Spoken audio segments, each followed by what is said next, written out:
Meantime, Donald Trump has gone all in on courting the so-called bro vote this election cycle, making appearances at NFL games like last Sunday's stop by the Steelers game there in Pittsburgh. He's also been sitting down for podcasts focused on topics like sports and crypto.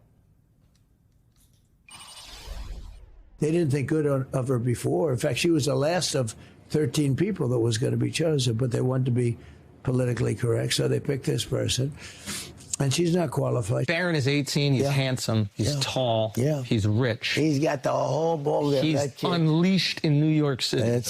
Are you sure you want to reverse Roe v. Wade now? This is part of a strategy my next guest has called a master class in bro whispering. Pollster John Della Volpe goes on to write, this shift in support for Mr. Trump among men is neither organic nor unexpected. It's what happens when a well-coordinated political operation invests tens of millions of dollars to amplify Mr. Trump's narrative and weaken confidence in the party in power. And John Della Volpe is joining us now. He is the director of polling at the Harvard Kennedy School Institute of Politics and an MSNBC political contributor. John, your op-ed about this issue is really, really interesting. I want to talk more about this campaign, the bro whispering campaign, as you call it. You write that Trump has cultivated relationships with simpatico comedians, pranksters, influencers, and Silicon Valley billionaires like Elon Musk, all while his team bombards podcasts and social media with misinformation and memes to rally his troops. So talk to us about the scale of this operation and how it's working.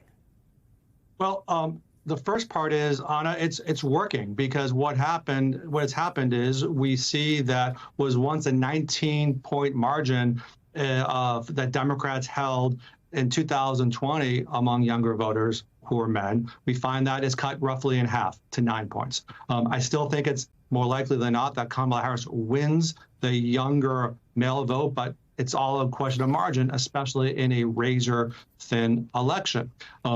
More importantly, the way in which he has done this is that he actually went out and found, quote, young people kind of where they are. And what we found in many years of tracking youth attitudes in the Harvard Youth Poll is that politics is stressful. Perhaps it's never been more stressful. It's people get depressed over it. They feel hopelessness. And one of the things that they can do to make themselves feel better is to pay less attention to the news. So therefore, the fact that Donald Trump has been able to kind of pierce these political algorithmic bubbles where young people are, specifically young men, and engage on platforms that are kind of are cultural based, as you mentioned, on sports entertainment, on podcasters who are both only sports but also culture, is something that has been working quite well in terms of to develop his message and this kind of relationship with the younger people, not just in the political season, but it's been going on for years and years and years. So he's figuring out where to go to talk to these voters, but the message is resonating, and I want to dig into why. You write that this generation of young men, they're lonelier than ever, nearly twice as likely to be single compared to women of their age, and less likely to enroll in college. You shared this story of a young man from Pittsburgh, quote, a college graduate working part-time as a bartender. He felt weighed down by hopelessness, adrift in a country where rising costs, stagnant wages, and a lack of affordable housing have made even the modest ambitions of other generations feel out of reach for him. Hope is great, he told you, but adding, I see nothing for the future. So, John, it seems Trump is almost exploiting that lack of hope. It's like his campaign is, really leaning into their darkest fears. There is this massive crisis of confidence that young men in particular have in themselves and in the institutions that were essentially designed to help us achieve the American dream. And he is tapping into that. And these are good people. These are good people who just want to kind of feel independent. And what they're looking for is a big idea. And Trump's big idea is to be a part of a class in a country where they can kind of feel masculine. They can feel like they can provide for themselves and provide for their family. That is what he is selling them, being part of this, basically kind of not quite a cult for everybody, but basically kind of this movement.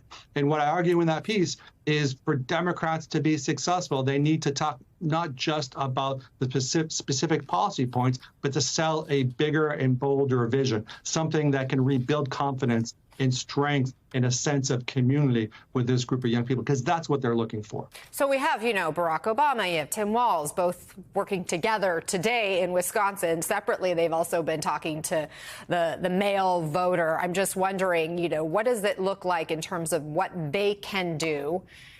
You talk broadly, but more specifically, what can they do right now to try to hold on to these voters or bring them in?